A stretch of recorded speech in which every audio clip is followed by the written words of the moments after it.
Hello नमस्कार, मी शीतल. माझ्या mini ब्लॉगमध्ये तुमचं खूप खूप स्वागत आहे. कशा आहात सर्वजण? तर मस्तच चाल. माझ्या चॅनलवरती नवीन असाल तर प्लीज सबस्क्राईब करा.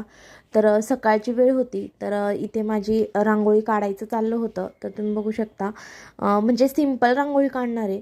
तर तुम्हाला पण सांगेल की 5 मिनटात कशी रांगोळी काढायची. तर पूर्ण म्हणजे जे मिनी ब्लॉग आहे तो बघा. तर इथे बघा, जेव्हा आपल्याला वेळ नसतो ना, तेव्हा असे छान म्हणजे कलर नाही भरले तरी चालतील, पण कलर भरल्यावर खूप छान दिसतं. आणि रोज आपण फक्त पांढरी रांगोळी काढली तरी पण चालतं दरवाजा पुढे, तर तेवढंच छान वाटतं आणि प्रसन्न पण वाटतं. तर इथे मी पहिलं जाळणीने कलर भरून घेतले आणि त्याच्यावर जे आपल्याकडे छाप असतात ना रांगोळीचे, त्यांनी काढायची म्हणजे पटकन होती. जेव्हा आपल्याला वेळ नसतो तेव्हा पटकन असं छाप वापरून रांगोळी आपण काढू शकतो.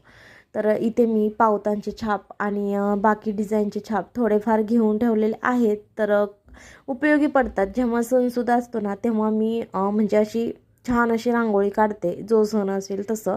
तर इतर वेळेस रोज असं मी सिंपल अशीच रांगोळी काढते आणि छाप वापरून काढते, कारण की रोज रोज आपल्याला इतका पण वेळ नसतो की रांगोळी काढत बसायला, त्याच्यामुळे. आणि तुम्हाला पण मी सांगत आहे की जेव्हा आपल्याला वेळ नसतो ना, तेव्हा असं छान अशी छाप वापरून रांगोळी काढायची. तर फायनल मी तुम्हाला दाखवेल की खूप सुंदर दिसते अशी पण रांगोळी.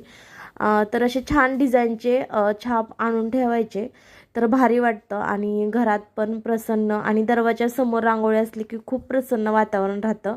कारण की माझा तर तो अनुभव आहे, त्याच्यामुळे मी रांगोळी ही काढत असते. जेव्हा दरवाजात आपण एंट्री करताना असं छान रांगोळी दिसते, तेव्हा मन आपोआप प्रसन्न होतं. त्यामुळे नंतर मी त्याच्यावर हळदी कुंकू वगैरे टाकून घेतलं, कारण रांगोळी तशीच ठेवायची नसते, त्याच्यामुळे हळदी कुंकू वगैरे टाकून घ्यायचं. फायनल अशी माझी रांगोळी झालेली आहे. तर तुम्हाला कशी वाटते कमेंटमध्ये नक्की सांगा. तर असं छान सिंपल आणि खूप फास्ट होणारी रांगोळी माझी झालेली आहे, तर तुम्ही पण काढू शकता. नंतर इथे छान अशी देवपूजा पण माझी झालेली होती, ते तुम्हाला दाखवायचं राहिलं. तर रोज मी फुलं वाहते देवाला, मला खूप आवडतं. तर नंतर सगळी कामं आवरल्यानंतर मी गेले होते मुलांच्या स्कूलमध्ये. तिथं पॅरेंट्स मीटिंग होती, तर तिथे गेले. तिथून येता येता मला 2 ब्लाऊज आले होते शिवायला, तर त्याचेच अस्तर वगैरे आणलेले आहेत. तर हे आहेत ह्या ब्लाऊजचं, आणि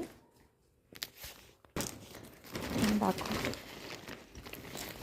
आणि हे आणलेलं आहे टाचण्या, म्हणजे कसं ब्लाऊज शिवताना व्यवस्थित हे होतं. आणि हे अस्तर वगैरे आणलेले आहेत ह्या ब्लाऊजचे.